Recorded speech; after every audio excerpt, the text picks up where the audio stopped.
Hey, thrilled to have you here, folks. We are very excited for this debate, as this is the Easter resurrection debate, as we are a day away from Easter. It's going to be a lot of fun. If this is your first time here, consider hitting that subscribe button, because we have many more debates to come. So for example, you'll see at the bottom right of your screen this Monday a tag team with Skylar Fiction and Dr. Josh on whether or not Christianity is rational with Craig and Caleb. So that'll be a lot of fun. Hopefully, we will see you there for that. And I want to let you know, though, I have linked today's speakers in the description box. That way, if you're listening and you're like, I like that, you can hear plenty more where that came from. So we are very excited for this one, folks. It's going to be a pretty easygoing, loose format. It's going to be 10 flexible minutes for the opening statements on each side, and then we'll go right into open conversation. Also, I want to give a huge thanks and positive shout out just to say thanks so much for all of your guys' support. I know that today, as well as the last several days, it's been like a heck, kind of ebbing and flowing. And we want to say thanks so much for your patience and hanging with us and being encouraging, stuff like that. Remember we used to have, was it like a year ago? We used to have these what's the word I'm looking for? We used to have these audio issues 24/7, worse than my audio is right now, because people are saying it's choppy. Appreciate you guys giving me that feedback. I'll try to work on that.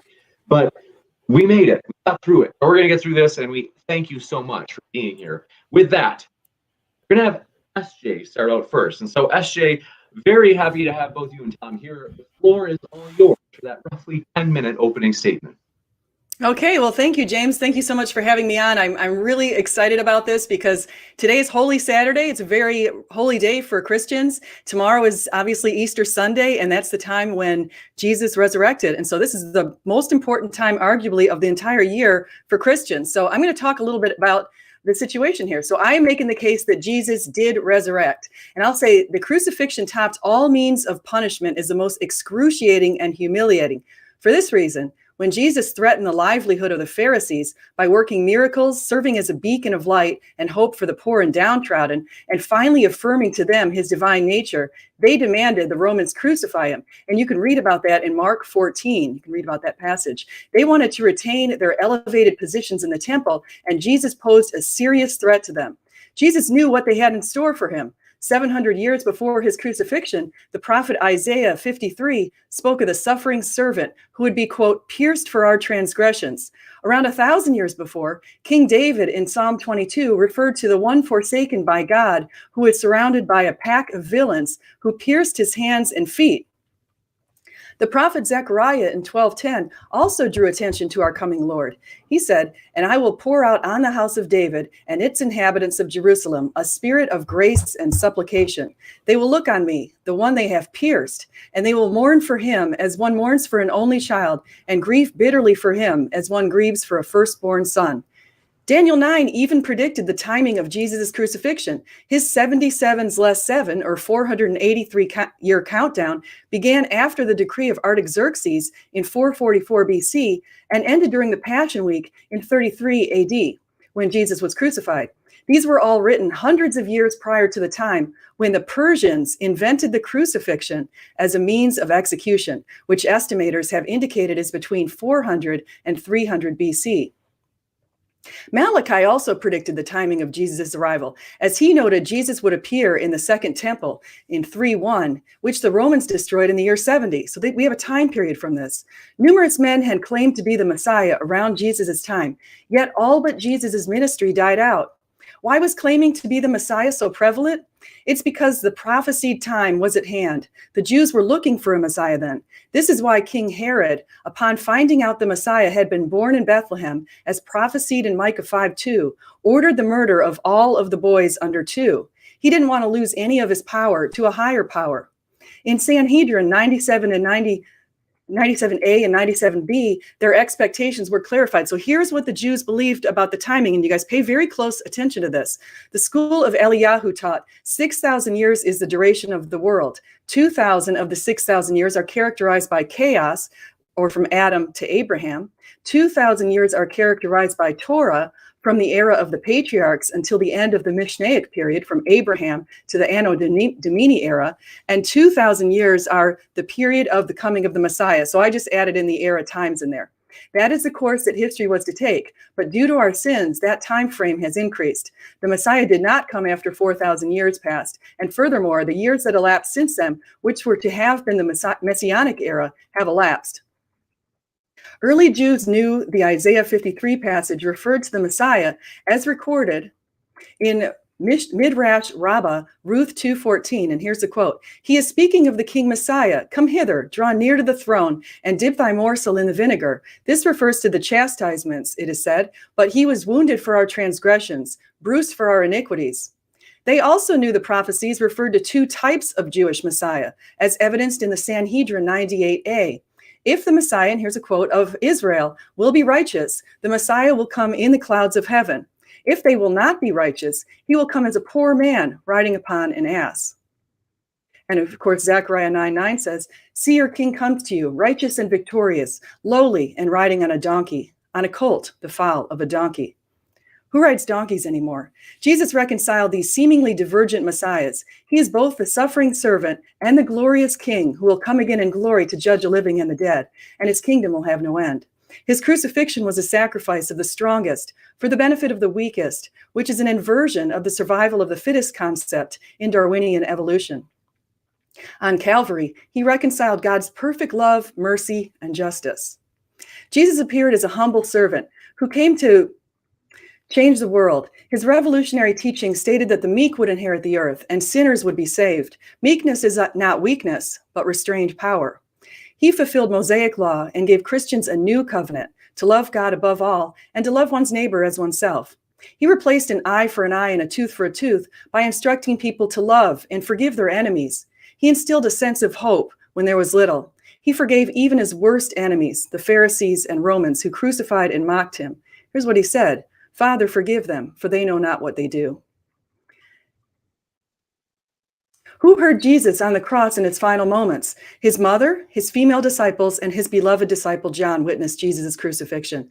His other disciples, such as Peter, had gone into hiding. They did not want to suffer the same fate as Jesus, and their hopes that Jesus would reign in their presence had been squashed. Today, back in history, they would have been very depressed. Jesus' brother James had tried to stop his ministry. Peter denied even knowing Jesus 3 times to save his own skin. But then something miraculous occurred. In his letter to the city of Corinth in 1 Corinthians 15, Paul reported an early memorized creed, which stated that after Jesus' crucifixion and death, he appeared to Peter and his other disciples, and to 500, and then to his half-brother James, before appearing to Paul, also known as Saul, the one abnormally born. Jesus appeared to individuals and groups over a period of 40 days before he rose into the heavens. The Holy Spirit then descended upon Jesus' disciples, and they were empowered, emboldened, and blessed. They no longer feared death because they had seen their Messiah overcome it. They spent decades preaching for Jesus, despite being jailed, beaten, and stoned, and eventually martyred by burning, boiling, crucifixions, and beheadings. People don't willingly die for something they know not to be true, and Jesus' early disciples were uniquely positioned to know whether what they were claiming was true. They said they saw the risen Christ, and their bravery in the face of gory persecutions and death proved it. The resurrection forms the foundation of Christianity. As St. Paul has indicated, without the resurrection, we have nothing. By overcoming death, Jesus gave us reasons to know his words to be true. He said, destroy this temple and I will raise it again in 3 days. And he did. He gave good on his word. How is it possible that a carpenter, a tax collector, some fishermen, and a tent maker from an obscure ancient Near Eastern village could start a movement that completely upended the world? Nothing is possible with God. During Jesus' time, many made claims to be the Savior prophesied to come in the first century in the Jewish scriptures, such as Daniel and the writings. Yet when they died, their followings died out. Christianity grew despite heavy and sporadic persecutions under emperors such as Nero, Decian, and Diocletian, and other leaders such as Pliny the Younger. By 313, when Constantine finally granted Christians legal protections, Christianity had between 5 and 6 million adherents. Some have discounted the resurrection by claiming that miracles are not evidenced, yet we have evidence of miracles today. In the early 1980s, Barbara Comiskey Snyder was curled up in her bed after 15 years of enduring multiple sclerosis. She was blind, wheelchair bound, and barely able to breathe. Her doctors had decided if her lungs collapsed, which they expected, they wouldn't revive her. She was too far gone and had no quality of life. Then she heard the words, "My child, get up and walk." Her atrophy disappeared, her eyesight was restored, and she regained her ability to breathe properly. She got out of bed and found herself walking.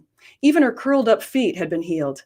Later that day, she went into her church and walked down the aisle in front of a shocked and cheering audience. She had always been in a wheelchair. Decades have passed since that time, and Barbara is still without MS today. Jesus heals, and Jesus loves. In conclusion, I have demonstrated that the Jews in ancient times were expecting two types of Messiah, a mighty king and a lowly and humble Savior who would come riding on a donkey.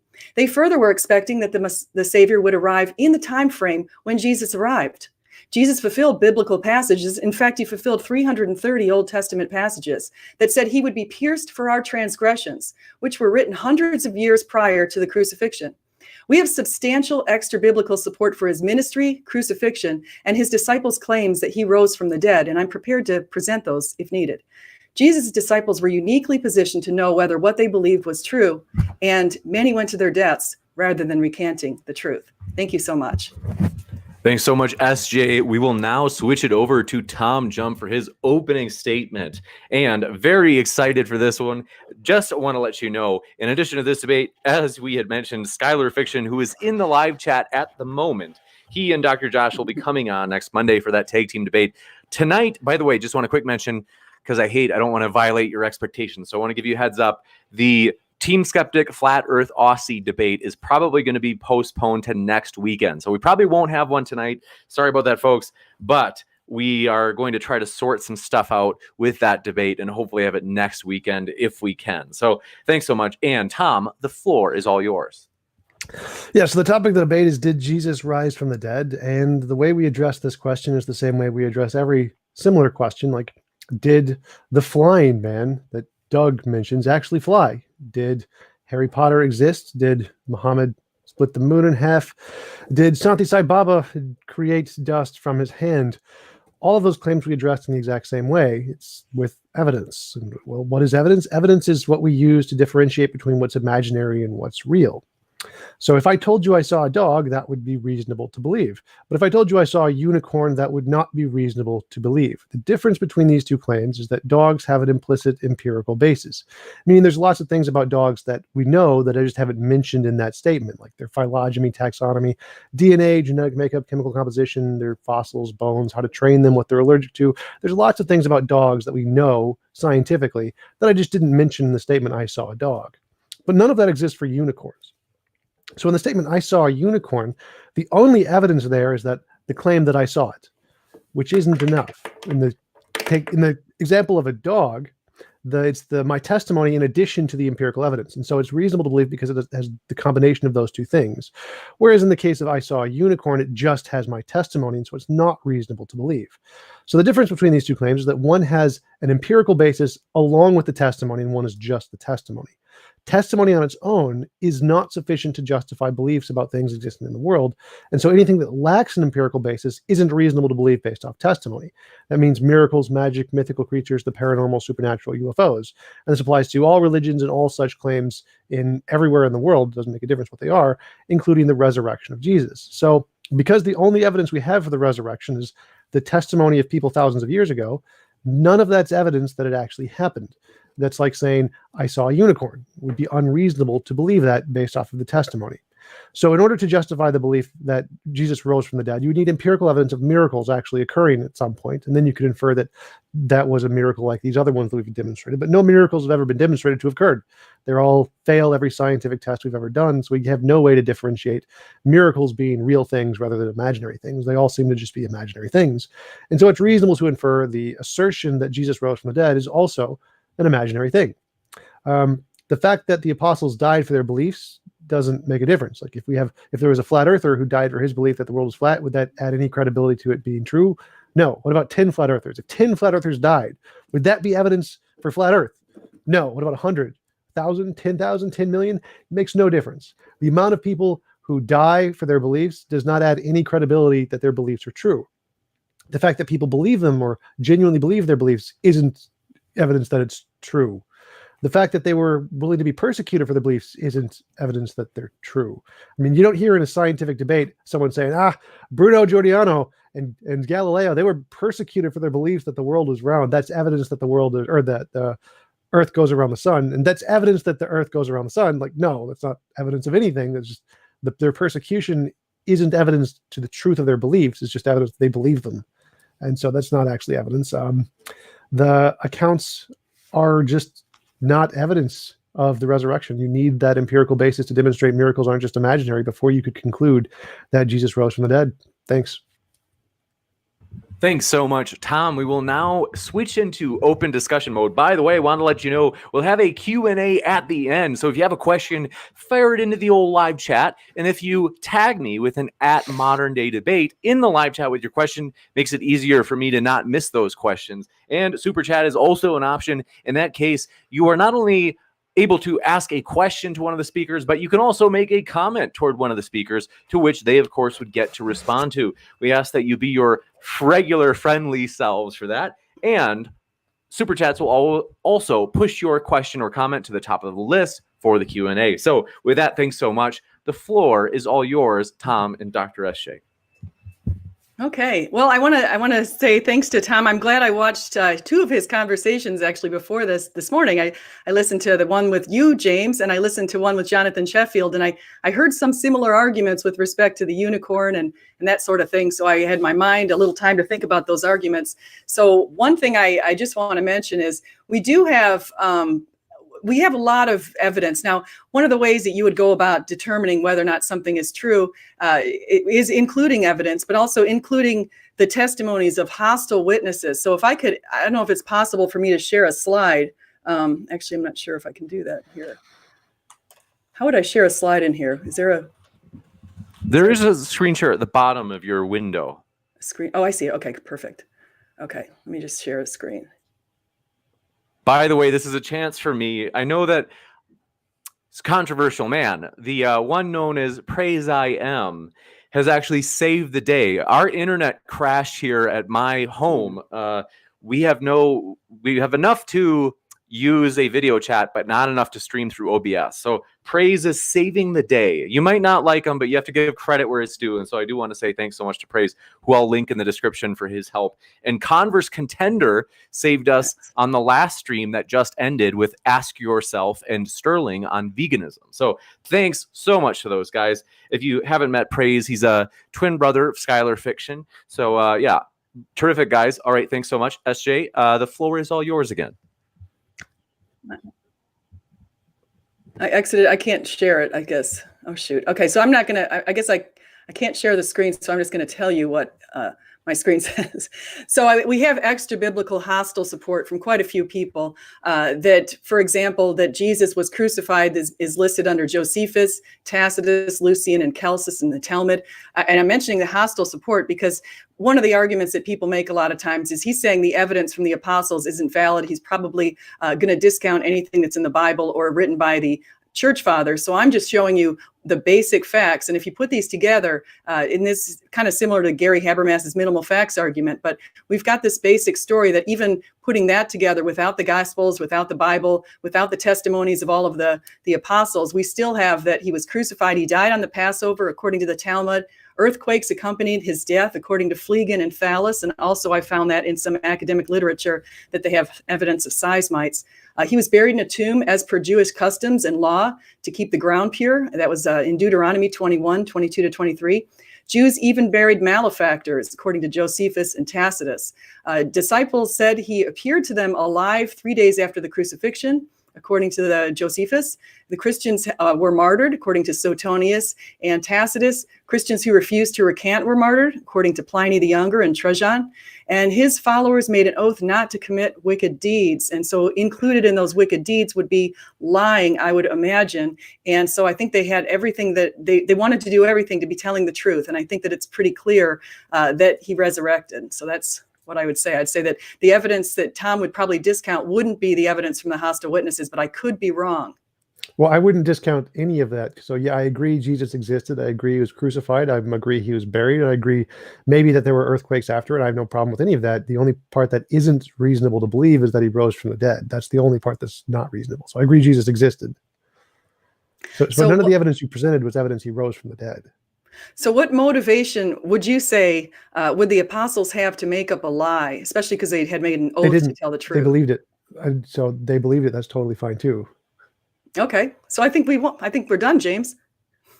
So, but that's not evidence that actually happened. That's the point, is that it's not reasonable to believe that Jesus actually rose from the dead just because some people believed it. Like there are people who believe the world is flat. That doesn't make it reasonable to believe the world is flat. There are people who believe that Muhammad split the moon in half and are willing to die for their belief. That doesn't mean it's true. The fact that people believed it isn't evidence it's true.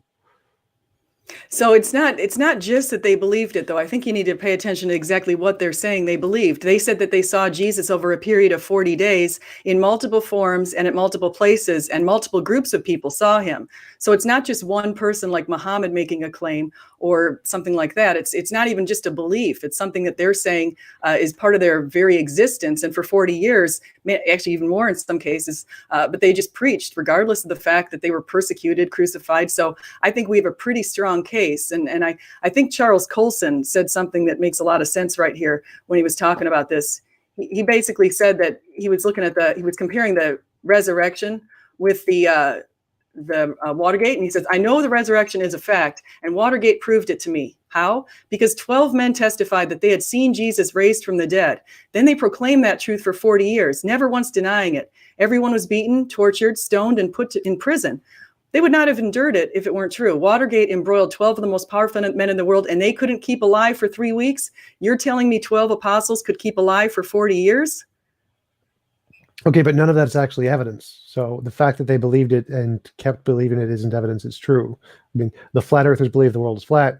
The fact that they keep believing it and die for their beliefs doesn't add any evidence to the world being flat. Like if there is a flat earther who devotes his life to the world being flat, no matter how much he's persecuted or tortured or killed, and people kill him, that adds exactly zero evidence to the fact that the world is flat. And if there are 10 flat earthers who go through just a lifetime of torture and just never recant, and then they get killed for their belief, that's still no evidence that the world is actually flat. There's 100, 1,000, a million flat earthers who all go through all of this torture and never recant. That's still zero evidence that the world is flat. So the fact that they believed it isn't evidence. And the fact that they saw Jesus after his death also isn't evidence, because that happens all the time. We know that bereavement delusions happen to like 15% of the population. That's 15% of 7 billion. Yes, there are billions of people who see their loved ones after they die as just a part of how the brain works. There's nothing about anything you said that's actually evidence for a resurrection. I would make an argument that, well, in the first place, bereavement delusions tend to happen for older people. The vast majority of people having these delusions, it's been shown, are seniors. And so the apostles were not older people in general. They were probably a younger group of people. I think John and James, his brother, might have been the youngest of the apostles, and Peter was a little bit older, but it would be something that would be pretty unlikely. And I'm saying this is not comparable to the flat earthers. Flat earthers are not, as far as I know, they're not being persecuted for their beliefs, hunted down over the next bunch of decades because they believe in the flat earth. So I think it's a false equivalency. Actually, I wasn't making a comparison there saying they were. I'm saying if we hunted down flat earthers and we just persecuted them and tortured them, and they all just never recanted, that would still not be evidence for their belief. So even if that's true, that we just torture all of them and they would never recant, that isn't evidence. Like the fact that they choose to believe, even in the face of being tortured and killed, isn't evidence it's true. That those literally aren't, that's like saying, I'm holding a cup, therefore the spaghetti monster exists. There's literally no connection between those two things. Secondly, bereavement delusions happen for lots of people of lots of ages. Most of them are old people. That's totally fine, but they happen for lots of people of lots of ages. So it's like 15% of everyone on the planet experiences these things. It's not a rare occurrence at all. So again, none of that was actually evidence for the resurrection. That's evidence for people claimed they saw a dead person and people died for their beliefs, which I'm happy to grant both of those things, but neither of those actually indicate resurrection occurred. I'd say, I disagree with you wholeheartedly, but I also want to say, with the bereavement delusion, how many people, after they say that they saw their loved ones, spend the next 40 years in and out of jails, being stoned, crucified, beaten, beheaded?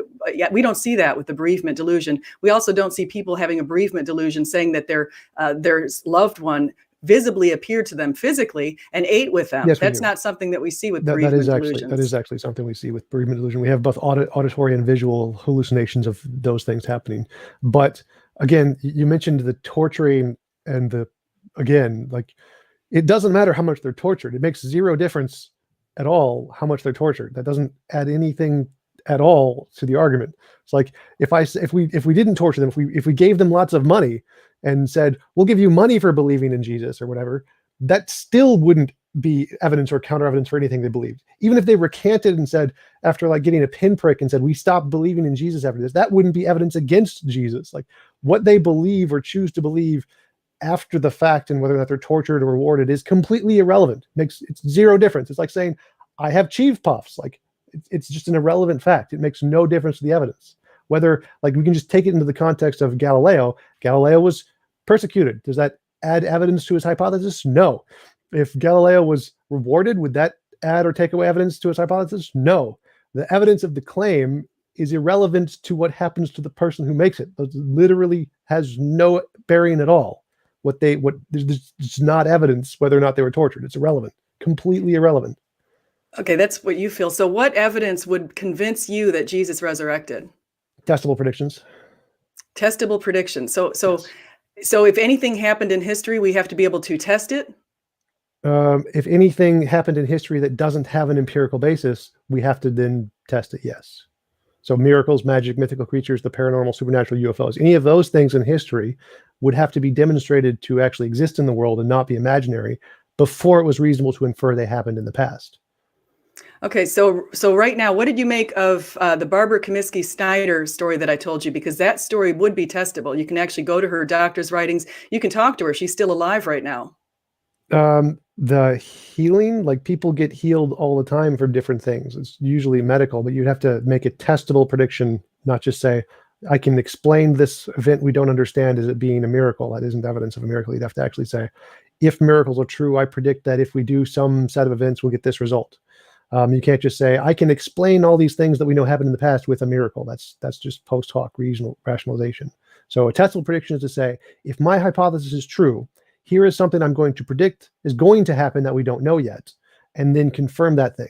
Just looking back at the past and saying, I can explain all of these things and call it a miracle isn't evidence. Like, I can call it magic, or I can call it unknown natural explanations. Like, just labeling the unknown explanation or making up an explanation isn't evidence. For the evidence, you need to go to the future and say, if my explanation is true, therefore I can test this and get a result. So if we could show that miracles occur today, would that be evidence to you that there could have been miracles that occurred in the past? Yes. Okay, so here's a couple of quotes. So there's a Pew study called Spirit and Power. It's a 10-country survey of Pentecostals. 200 million claim to have witnessed miraculous healings. Then there's also this other one called from Edmund Tang, Yellers and Healers, Pentecostalism and the Study of Grassroots Christianity in China. And his quote is, all Christian churches in China practice some form of healing. In fact, according to some surveys, 90% of new believers cite healing as a reason for their conversion. This is especially true in the countryside, where medical facilities are often inadequate or non-existent.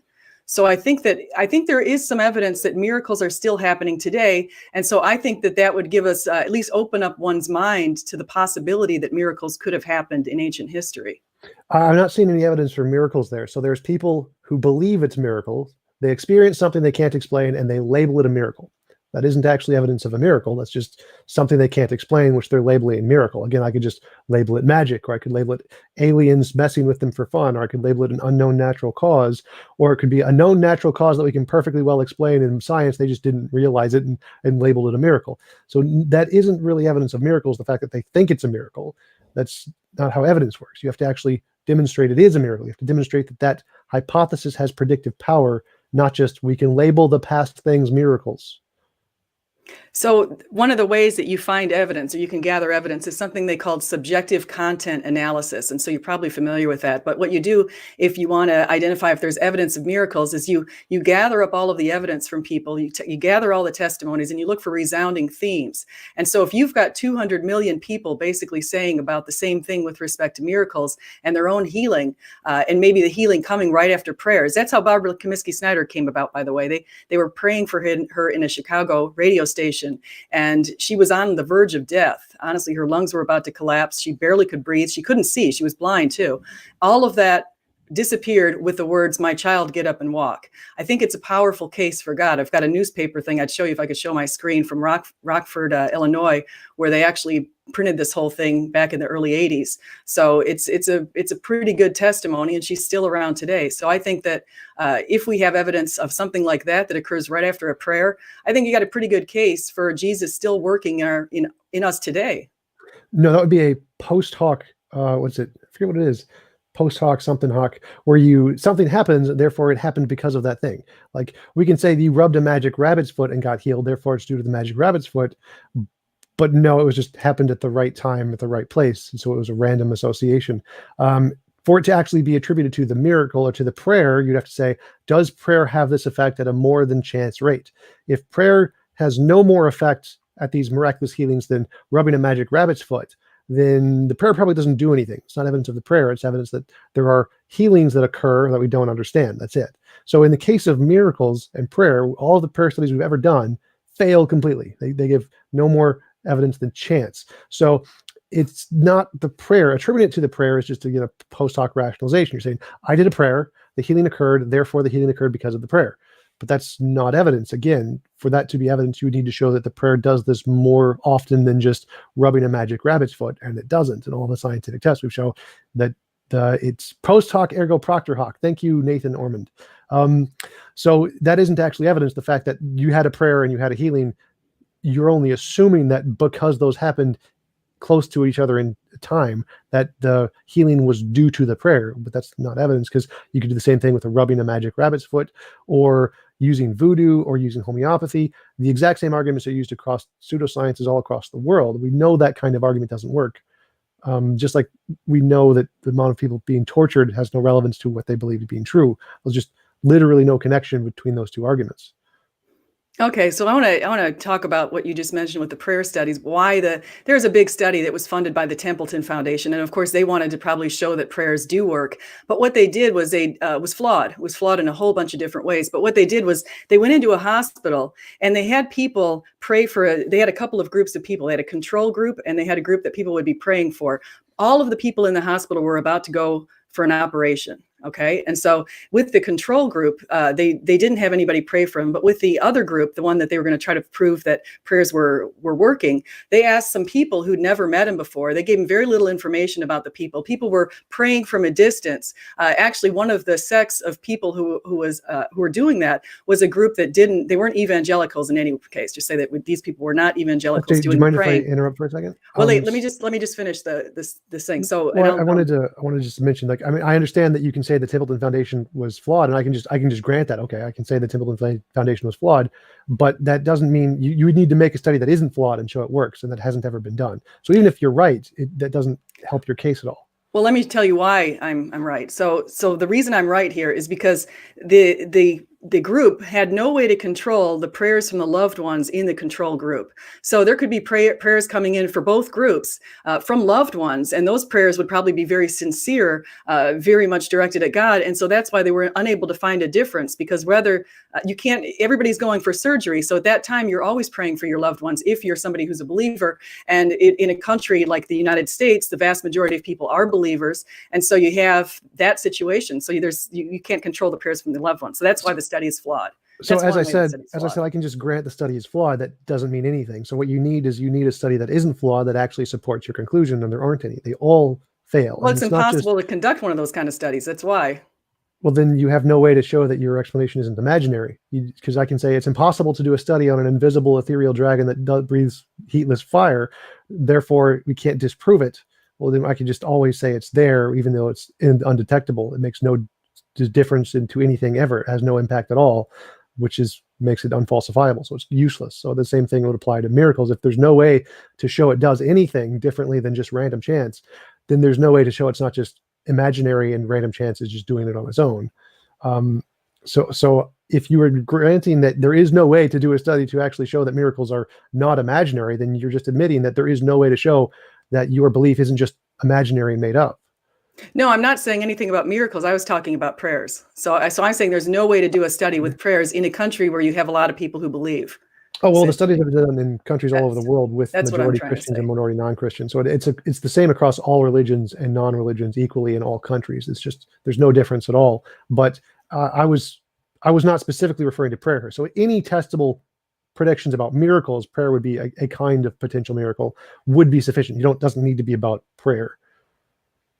So, and just to go back to Barbara Comiskey Snyder, in case you didn't hear this part, she heard the words, "My child, get up and walk," and was suddenly able to walk. I think that in alone itself is evidence, again, that Jesus is still working in this world pretty hard. I'd also say that you didn't address the fact that how did Christianity go from this little obscure sect in the middle of the ancient Near East with a carpenter, led by a carpenter and a bunch of fishermen? How did some group like that suddenly become so powerful without the influence of God to have between 5 and 6 million followers in the first 300 years to 280 years at a time when basically people were persecuting these people? There was no material reason for them to believe. They didn't get wealth, they didn't get fame, they didn't get money, power, they didn't get anything like that. So how did it get so big? And what was motivating these people to do a lie if they're saying that they're talking about Jesus always telling the truth, and they wanted to tell the truth? What would motivate the apostles to do what they did? Well, the first thing is you said Barbara heard words and somehow that's evidence of magic. Again, that would just be the post hoc ergo propter hoc. Hearing the words and then associating those words to the miracle isn't evidence until you can actually demonstrate that there is some connection between those things, just like rubbing the magic rabbit's foot. If you rub the magic rabbit's foot and then have a healing right after, you would have to show that the magic rabbit's foot does this at a more than chance rate, because it could have just been chance. Just the fact that she heard words isn't evidence that those words caused a miracle. It's just evidence she heard words. The growth of Christianity is irrelevant. I mean, I can explain it in lots of different ways. There's lots of religions that have grown far faster than Christianity, like Falun Gong has grown far faster than Christianity did. There's Mormonism growing about at the same rate as Christianity when it was first initiated. Hinduism grew in the same kind of a way. They're persecuted in the same way.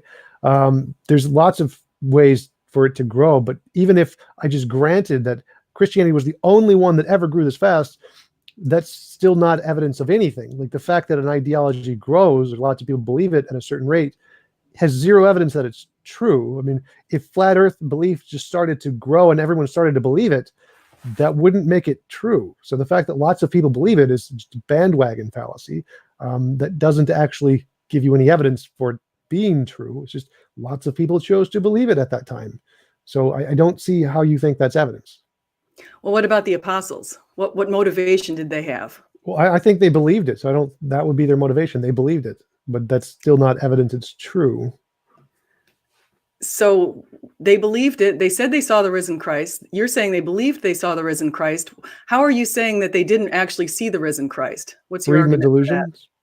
Very so common. you think they all had these shared delusions. So all of these people, they said 500, up to 500 saw the risen Christ, but you think that they were all just delusional?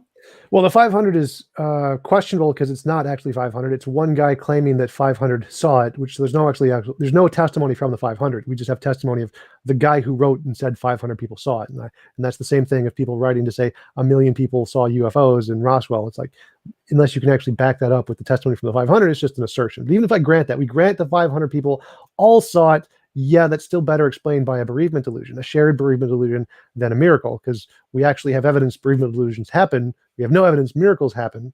So if we want to explain an event, it's better to explain it with things we already know happen and can explain it than to assert a new thing that has no basis in reality can do it. Because I could say a magic leprechaun causes delusion, or in all of them at the same time, or aliens just created a giant projection screen of Jesus for kicks and giggles, but those aren't good explanations because we have no basis for those things, just like a miracle isn't a good explanation.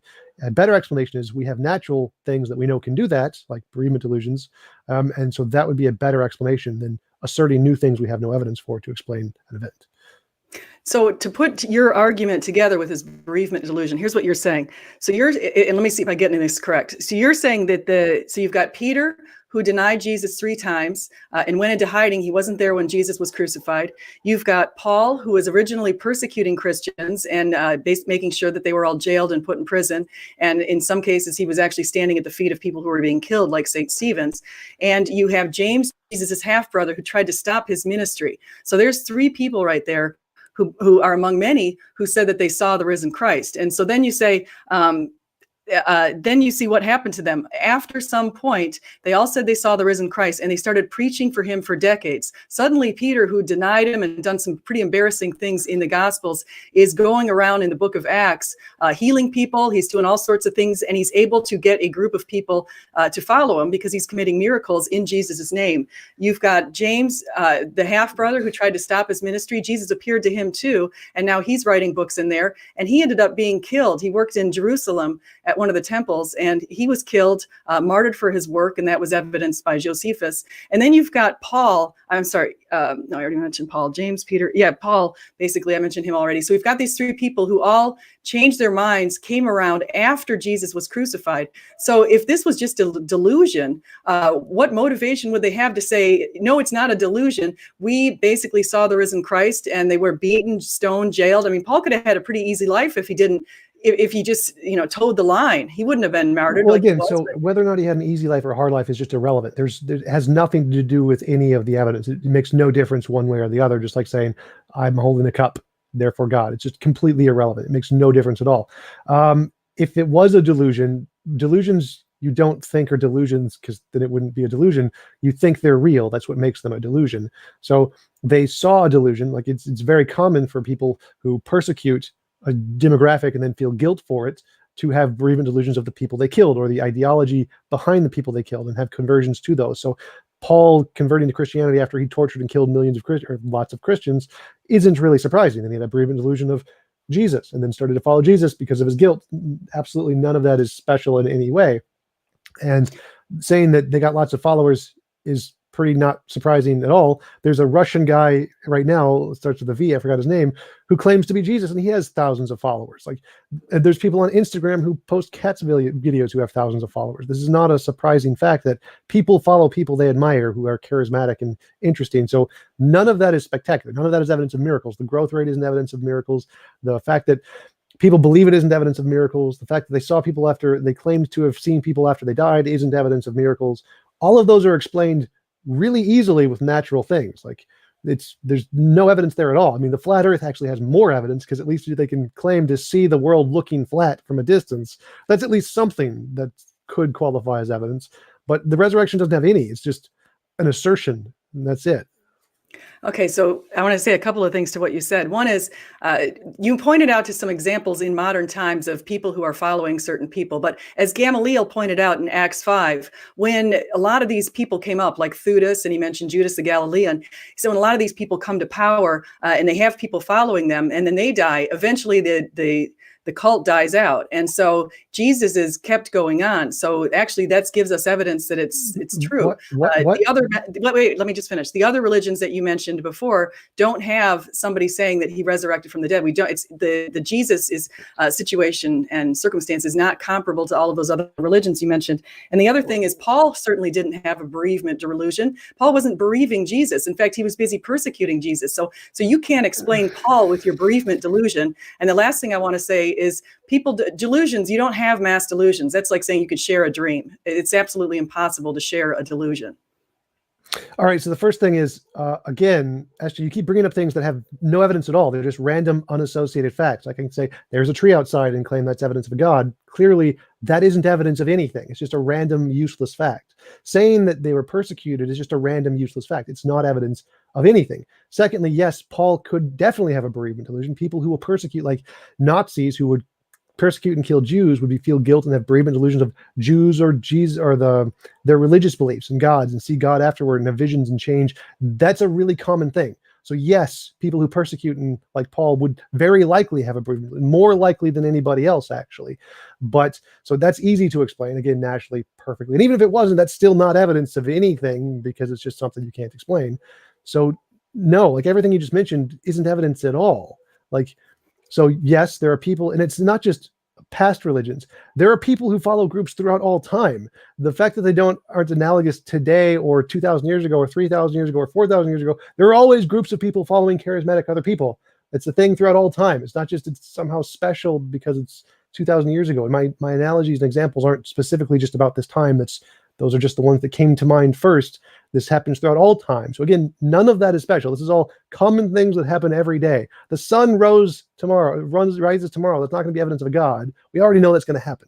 We already know people follow charismatic people. We already know people have bereavement delusions. We already know people have bereavement delusions of people they persecute because of guilt complexes. None of that is special. This is all like super common knowledge stuff that is super easy to explain under naturalism. There's not even a question there.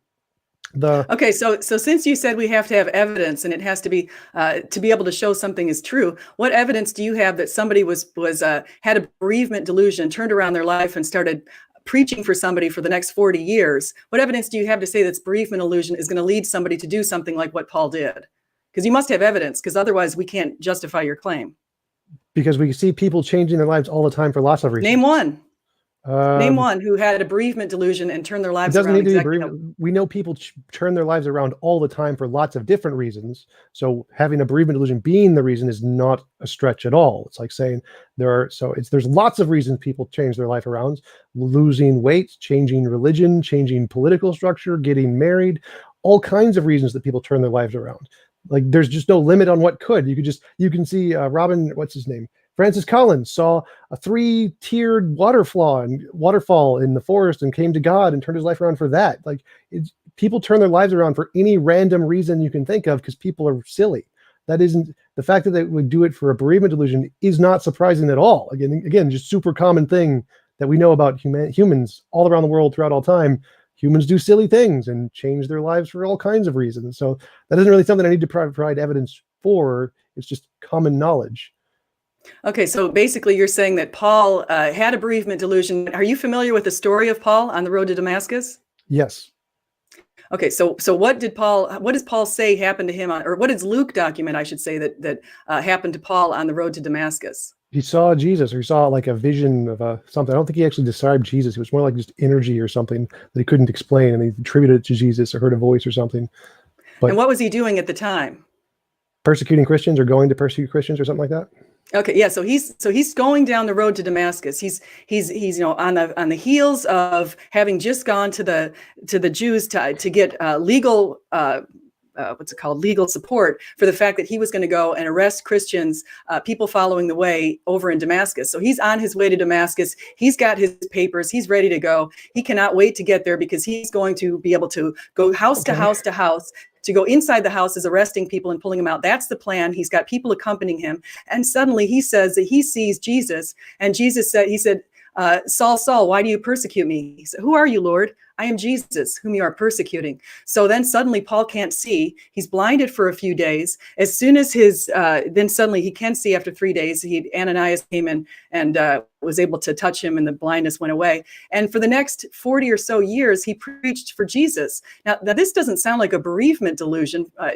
You're not looking at the whole story for what actually happened.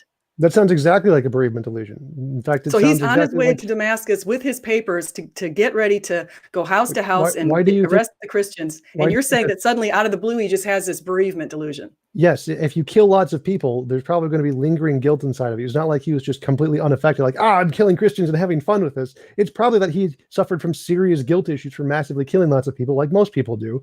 And so those guilt issues built up inside of him to some point have this bereavement delusion. Like there's nothing surprising about that at all. The fact that he was in the middle of his job to go persecute more Christians isn't like evidence of anything. Like, yes, so many Nazis who are going to kill Jews would have bereavement delusions and break down from guilt on the way to do their job and then stop doing their job. Like that, yes, that's happened all the time. Oh, you have evidence of that? Yes. Where's that? Where can I find that? There are many accounts of Nazis and people who have killed other people saying they had guilt and then recanted and stopped. While they're on their way to kill them. While they're on their way to kill them, you're saying that there are people on their way to kill somebody. And so what evidence do you have Yes, for that? That is super, super common. People on the way to kill someone like, oh, I have guilt, I'm not going to do that. That happens all the time, actually. Okay, so what evidence? Like, can you reference a book or a study, anything that I can go find? Because I believe that it could be possible. I just want to find the reference. Yeah, most like murder cases go through someone is going to going to try to commit a murder, and then they stop and then turn away. Most murders go that way. They actually don't follow through. That's just common police knowledge. It's not like you actually commit and then go through with it more often than you commit and then change your mind. That happens more often than not. So there's nothing about that that's surprising. Again, that's super common. I'm not even following your point here. So even if we granted that he wanted to kill Christians and then had like a epileptic shock or something, seizure, that would still be better evidence than miracle. Like there are lots of different natural ways to explain that, and they're all better than a new magical thing happened that we have no evidence for in reality. So even if you don't want to accept the bereavement illusion, there's still about a million other natural ways to explain that, none of which involve magic. So what's another way to explain it? If Epilepsy, shock, human do we have evidence Paul had epilepsy? We don't. We have evidence that humans have epilepsy. So it's possible he had epilepsy because humans have epilepsy. Like if I said I saw a dog, that's reasonable to believe because we have lots of evidence of dogs. So saying Paul had epilepsy is reasonable to believe because we have evidence of people with epilepsy. It is not reasonable to believe Paul saw magic because we have no evidence of magic. That's like the I saw a unicorn. So Paul had epilepsy. No matter how improbable it is, it's always going to be better than magic because we have no evidence of magic. Just like I saw a dog is always more reasonable than I saw a unicorn. There's no case in which saying I saw a dog is less reasonable than unicorn. So we do have, when I go back to Barbara Comiskey Snyder, we actually have evidence of people who were in the church who saw her walking, who had seen her in a wheelchair, and who knew about the radio station praying for her. So using your same argument, I'd say we have evidence today of a miracle. Therefore, a miracle could have happened in the past. Which part of that was evidence of a miracle? Again, that's a post hoc ergo propter hoc fallacy. So I can just grant she walked. I don't know anything about her story, so I don't know one way or the other. But let's just say she did walk in the church. Like, and suddenly wasn't blind, and suddenly didn't have crumpled up feet, and suddenly her atrophy. Yeah, I can just grant all of that. That's still not evidence of a miracle because here's an event that's happened. What does it take to be a miracle for you? Testable predictions. What does it take? Testable predictions. Testable predictions. So again, saying here's an event that happened, and I can explain that as a miracle isn't evidence. Like we can explain it as magic or aliens or unknown natural causes. We can say an event happened and explain it in infinitely many ways. None of that is evidence. For it to be evidence, you need to say, if my hypothesis is true, we're going to make a prediction about what happens in the future and then get that right. Just saying miraculous thing happened, we're going to label it miracle, isn't evidence. That's like, again, the magic rabbit's foot. Rubbing a magic rabbit's foot and then having this happen isn't evidence it's caused by the rabbit's foot. Just because some event happened and there was prayers beforehand does not mean the event was caused by the prayers. That's a post hoc ergo propter hoc fallacy. Give you a chance to respond in a second, SJ. I just wanted to mention we will go, before going to the Q&A, we will have 5-minute closings, but that's in just a little bit. Want to give you a heads up that we'll probably go for maybe about another 5 or 10 minutes and then go into those closing statements followed by Q&A. So thanks so much. Back to you, SJ and Tom. Thank you. I just want to say I really appreciate Tom's politeness. I've never been in a debate with him. Actually, I have. We talked about something once. We had more people in it, though. Abortion. But yeah, we did abortion. I forgot about that. But I really have to commend you for that. I think it's a wonderful thing. It's very easy to talk to you, even though we don't have an agreement here. I have to say that it's very easy to talk to you, and so I'll debate with you or talk to you anytime. So I'm enjoying this, and I like your chair too. We all have to get a chair like that because that chair is like rocking, man. So, but I just want to say, I would say that we have pretty good evidence of miracles today, and I'd say we have evidence of miracles in the past. And I'd say just by looking at the example of Jesus and what he did to societies and Western societies is also evidence that led even somebody like Tom Holland, who wrote the book Dominion, from his agnosticism to Christianity. He just identified some of the things that Christians have done through the years and the value that they give to individuals. And he said, wow, it's pretty amazing that obviously this man who came is pretty special. So it's my argument. Yeah. So we're doing the conclusions now, right? Is that was the conclusion, or was that your conclusion, SJ, or were you just giving a rebuttal to Tom's last statement? Oh, yeah, I can do a conclusion. Okay. Trying to remember, I think we had SJ start, so we'll have SJ start the conclusions as well, and then we'll flip it over to Tom for his roughly 5-minute closing. Then we will go into the Q&A. Okay, so again, I want to say thank you to Tom. Thank you to all of you. In my conclusion, I want to say the way that you mentioned Francis Collins, and I want to say one of the things that he did under that waterfall was he reflected on C.S. Lewis's trilemma. And C.S. Lewis's trilemma is what led me to Christianity. One of the ways that I was led to Christianity, it was a bunch of things that kept happening right around the same time. But I got the book from a pastor's recommendation, a chance meeting on an airplane. And I read this passage. And as soon as I read it, it was almost as if God had filled me with just the spirit of yes, this is the truth. And here's what it is. A man who is merely a man and said the sort of things Jesus said would not be a great moral teacher. He would either be a lunatic on a level with a man who says he is a poached egg, or else he would be the devil of hell. You must make your choice. Either this man was and is the Son of God, or else a madman or something worse. You can shut him up for a fool. You can spit at him and kill him as a demon, or you can fall at his feet and call him Lord and God. But let us not come with any patronizing nonsense about him being a great human teacher. He has not let that open to us. He did not intend to. So that basically is one of the ways that I thought supported this thing. And another thing is, the last thing I'm going to say is, we do have all of the theories that the people have created to try to refute the resurrection are not with merit. Some have said that he faked his death, but we have no ancient evidence for that. It fails to explain the change in the apostles. Some say he had a twin. We have no ancient evidence of that. That also fails to explain the change in the apostles. Some say he was buried in a mass grave. We have no ancient evidence either. 1 Corinthians 15 is an early creed within a few years of Jesus' resurrection that refutes it, but also so does what Josephus and Tacitus said, and also in Deuteronomy 21. That shows that Jewish people buried people even if they were criminals. Disciples stole the body. We have no body, and that fails to explain the change in the apostles. Mass hallucination, like dreams, those are internal and they can't be shared. Plus, Jesus appeared to them in many modes where they couldn't see, hear, where they could see, hear, touch, and be in his presence. The apostles conspired, some might say, but people don't risk their lives for decades for a lie. They were uniquely positioned to know the truth. And then the last one is someone would say miracles are impossible, but yet we do have evidence for miracles today, as I pointed out. Thank you. Thanks so much. We will kick it over to Tom for his 5-minute closing and go into the Q&A after. Thanks so much, Tom and SJ. Yeah, so as I mentioned in the beginning, if I told you I saw a dog, that's reasonable to believe. If I told you I saw a unicorn, that's not reasonable to believe. The difference is that dogs have an implicit empirical basis. And so unicorns don't. So there's no reason to believe unicorns exist just because I said so. The same thing applies to the resurrection. There's no evidence of miracles at all. Not today, not in the past, ever, at any time. They've never been shown to be anything more than imaginary. They're just people saying, here's something I can't explain, and I'm going to label it as a miracle. It's post hoc ergo propter hoc fallacy. Every single time we try to test any type of miracles in a scientific setting to show they actually are real, it fails 100% of the time, just like homeopathy and dowsing and all the other pseudosciences. There's just no basis for that. So to believe that, like, just pick the worst possible natural explanation of the account of the gospel. Say Jesus had 10 twin brothers, octuplet or whatever, and there was a mass delusion of epic proportions that every 10,000 people all had a mass delusion or just imagined it to be the case.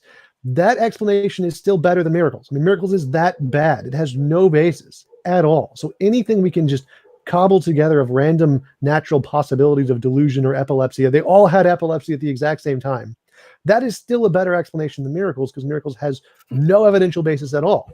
So the miracle explanation of Jesus' resurrection is just terrible. The flat earth literally has more evidence than that.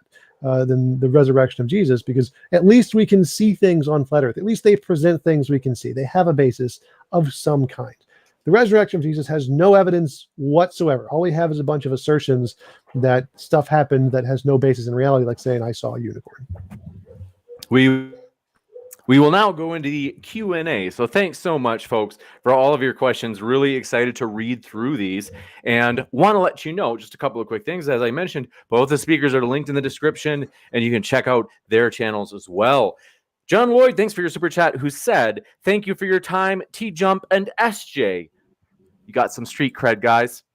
John Lloyd, thanks for your super chat, who also said, and thank you, James. Appreciate that, John Lloyd. Then Apollo Jedi, thanks for your super chat, who said, thanks for never giving up. Despite your internet provider failing, you found a way for us to hear today's debates. Hit like. Thanks so much, Apollo Jedi. That means a lot, because when we have tech issues, it's like, believe me, nobody feels worse about it than I do. It's honestly, so I appreciate that support. That is positivity. Holy Skepticism, thanks for your super chat, who said, thanks for all of your hard work to James and the debaters and persevering. Proud to support. We'll appreciate that, Holy Skepticism. Veckel, thanks for your super chat, who said, to my sister SJ, he is risen, in all caps. Amen. Gotcha. Michael Dresden, thanks for your super chat, who said, hope Tom, you got a critic, Tommy. Michael Dresden, regular neighborhood troll, says, hope Tom doesn't lose 2 in a row after last night. Yeah, those pictures of dinosaurs and the fake footprints are just such damning evidence. There's nothing I can do against that. It's just the greatest evidence ever. Gotcha. Next up, appreciate your super chat from Sigifredo Sarabia with a lot of emoticons. Thanks so much. Appreciate your support. Henrik Simonson, thanks for your super chat, who said, many religions survived and grew despite rulers, etc. By that metric, we should all worship many religions at once. Nah, I'm not convinced, SJ. Okay. Well, many religions aren't represented by Jesus Christ. So it's through Jesus that Christianity is completely different from these other religions. Gotcha. Appreciate that. Next up, thanks for your super chat, writer John Buck, who says, Christ is risen. Dwayne Burke, thanks for your super chat, who said, Carol Baskin is TJump's ma'am. Or mom. I am confused. I'm trying to remember who Carol Baskin is. I thought I saw her recently. I don't know who Carol Baskin is. All right. John Lloyd, thanks for your super chat, who said, modern day debate, would TJump prefer Jesus? In other words, in parentheses, believed in heaven, or Ted Bundy, in parentheses, believed when he was in prison as a neighbor. Thank you. Would I rather have Jesus or Ted Bundy as a neighbor? Probably yes. Jesus. Gotcha. Let's see. Trying to make sense of that one, John. Forgive me if I've butchered it, but we can come back to it if you clarify for me. Brian Stevens, thanks for your super chat. Josephus says Josephus was so convinced he remained a Jew. Oh, SJ is coming at you. No, there's definitely a group of people who've remained Jews, but a lot of Jewish people are in the Jews for Jesus, or I'd refer you to somebody like Michael Brown. Dr. Michael Brown did a lot of investigation of the Old Testament and came to believe in Jesus because he realized the passages like Isaiah 53 really point to him. Gotcha. Appreciate your super chat from Movie Theory, who says, Tom, in all caps, already lost, in all caps, sad he doesn't even realize it. Yes. I also have $1 million in my bank account and I don't realize it too. All right. Thank you, Brian Stevens, for your super chat, who said, but prayers over the radio work, ... Can you heal an amputee, please? Demonstrate that. I count that. If you can do that, that's evidence. Hold on, this one's for SJ, not for you, Tom. Prayers over. I'm not saying that prayers from afar cannot work. I'm just saying that the chances of a prayer from afar for a stranger working over the loved ones praying for somebody is, it seems to me that the loved ones' prayers would be a little bit stronger because they're more sincere. And so my basic point is, in Barbara's case, is she didn't just have the radio prayers. She also had the prayers of her whole family and her whole church. Gotcha. Appreciate that. And thanks so much for your super chat from Dwayne Burke, who says TJump's chair resurrected from the dump. Oh, it's a nice chair, though. I like that chair. It's his clamshell chair. That's really funny. Apollo Jedi, thanks for your super chat, who said, Tom getting destroyed right now. Correction, in all caps, spanked. By my imaginary Jesus. Yep. I had a bereavement delusion of Jesus spanking me. It's so true.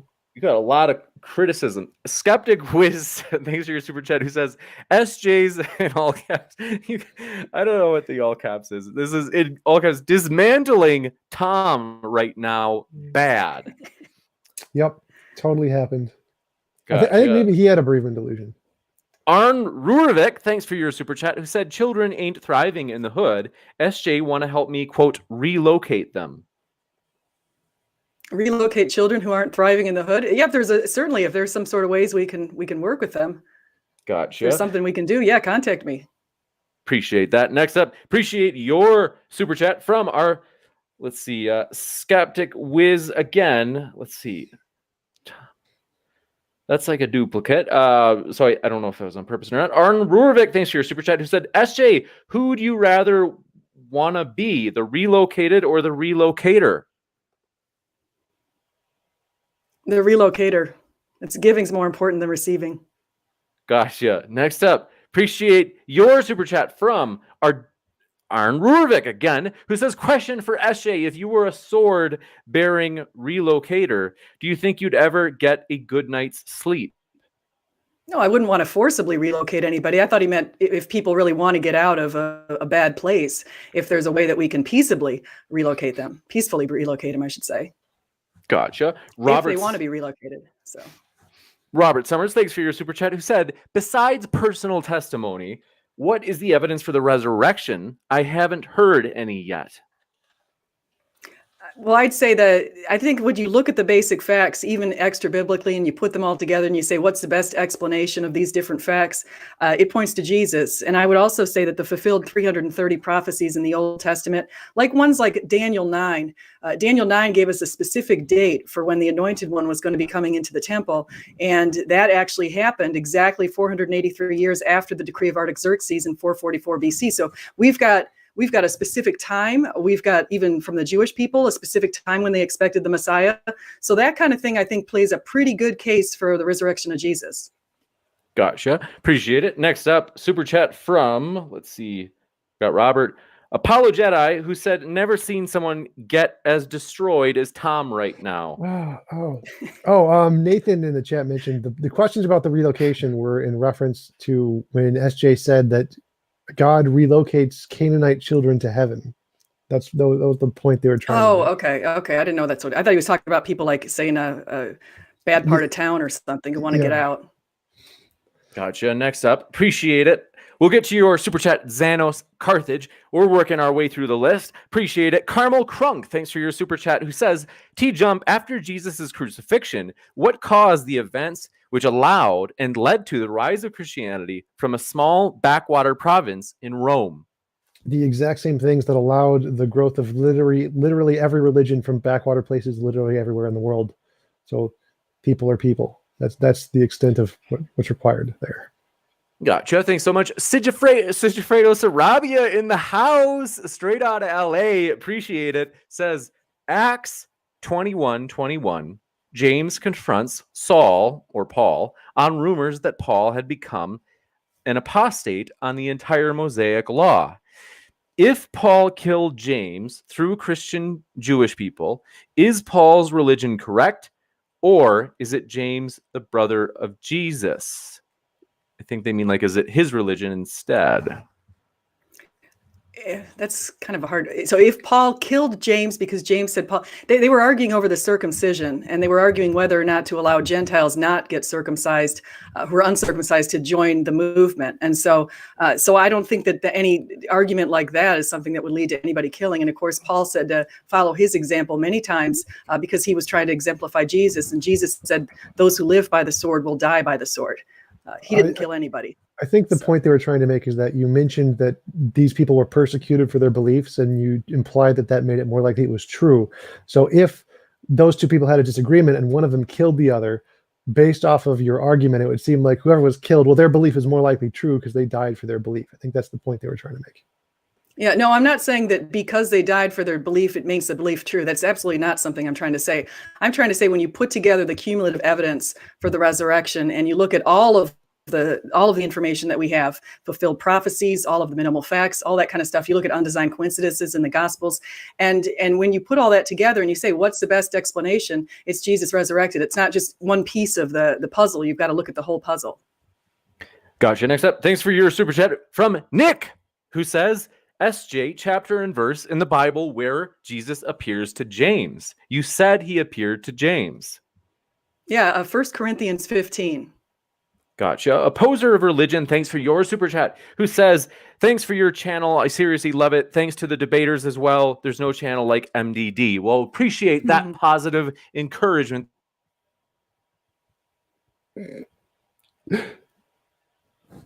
Nope, sound is still off. Yeah. Your kind words.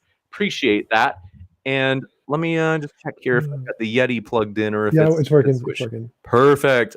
But yes, thanks so much, Opposer of Religion. We appreciate that encouragement, especially on a hard day. Movie Theory, thanks for your super chat, who said, Tom making stuff up. He can't cite any sources, LOL. If you want, you can respond. You don't have to. The Bible. There you go. Source. Done. Gotcha. Next up, Well, appreciate I think he was referring, I think, to the idea that people have this bereavement stuff, and he was talking about the Nazis having it. And so I didn't know if he had a source for that. Not on the top of my head. I can get you one, but they're pretty common. Again, 15% of the population, everyone has them. Pretty common. I think it came up, I think it was when the question was like, do people have guilt on their way to kill somebody? But whatever. Same thing. Yeah, again, it's pretty common. Movie Theory, thanks for your super chat again, who says, Tom's cringe script is painful to listen to. Good. I'll just read the rest of their stuff. They said Tom lost 2 in a row in all caps. Neff last night and now LOL. This guy's a troll. I'm sorry. It's just so like the trolling's so obvious. I don't know if it's gonna work. But go ahead if you want to respond, Tom. If you're angry, you can respond. It's all right. James can pay me for my disservices. Next up, Charles Bradley, thanks for your super chat, who says, SJ, where are the amputee healing miracles? Well, I haven't seen any amputee healing miracles, but I'd say somebody with a collapsed lung and legs that are all curled up, and the fact that she's blind is a pretty distinctive miracle. Gotcha. Thanks so much. Appreciate your super chat from, let's see, Beta Whore Energy. She says, SJ, if you don't believe in group hallucinations, how do you explain people seeing Mary on a rooftop?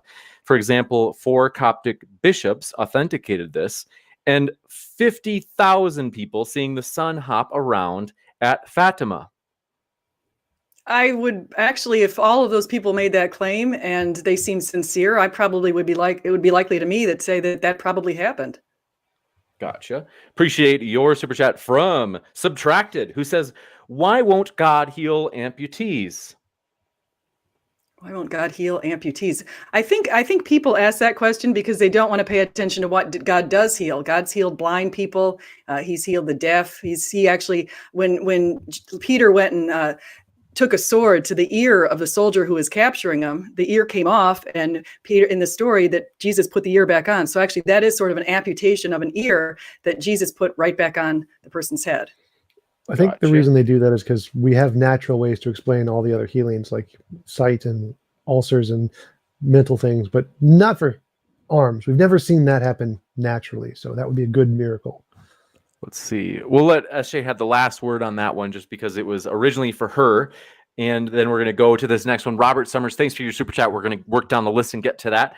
SJ, if you want to respond, you can. Otherwise, I'll go to the next one. No, I would just say I think there are miracles out there. I definitely think when somebody asked if I'm a Catholic in the chat, I used to be a Catholic. I was raised a Catholic. I'm not anymore, but I do believe that Mother Mary has made appearances to people. So I have pretty strong beliefs in that. Gotcha. Arn Rurvik, thanks for your super chat, who says, SJ, why did all the miracles stop when the camera phone was invented? Look it up. I think there's still miracles happening today. Just like I pointed out in China with a study in the Pew study, there's thousands of people saying miracles have happened today. So I don't think that they've stopped by any stretch. Gotcha. Josephus Rivero, thanks for your super chat, who said, thanks for yet another great debate. Thumbs up. Appreciate that, Josephus. All credit to the speakers. Brad Iverson, thanks for your super chat, who says, does Tom think testimony is evidence? Yes, testimony is evidence of things that already have an empirical basis, but if it doesn't have an empirical basis, then no testimony cannot be evidence for it. Gotcha. Appreciate it. Next up, appreciate your, let's see, super chat from our dearest friend, Adam Burkholtz, who said, how can we show Jesus did not resurrect if indeed he didn't? Jesus doesn't talk or do anything living people do, so why call him alive? I'd say today Jesus makes a lot of appearances in people's lives, including my own. The reason I came back to Jesus is because he's made himself known to me in significant spiritual ways. And so I think he's working, and I'm not alone. I'm one of probably billions of people who's he's impacting, including a lot of people over Muslim countries are saying that they're starting to see Jesus in their dreams and things like that, even though they had never planned to worship him in that way. Gotcha. Thanks so much. And Nick, thanks for your super chat. We're working down the list. We'll definitely get to it, and we appreciate it.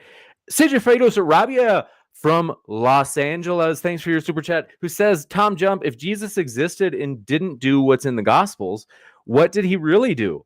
If not, what answer do you have for New Testament scholars or historians? All of the things that are natural and accounted for by natural processes, he probably did do. Those are like accepted by history. So there's not really any controversy there. He did all the things that people said they did, like walking to places. He just didn't do the miracles. The miracles are just all made up. Gotcha. Thanks for your super chat from Dwayne Burke, who says, TJump, the love child of Rolf Harris and Joe Exotic. Those the Tiger guys? Everybody wants TJump to be their son. That's true. I think those are the McCrae? the Tiger King show. I think those guys. I'm looking up Rolf Harris.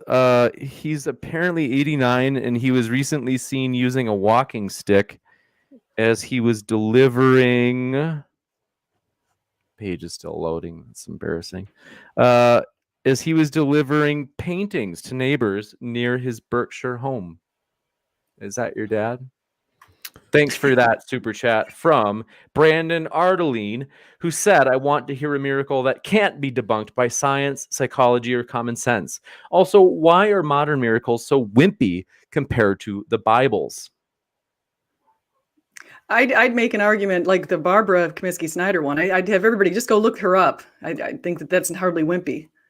So, gotcha. Thanks so much for your super chat from Frank's 92, who said to SJ, why did Jesus leave after he resurrected?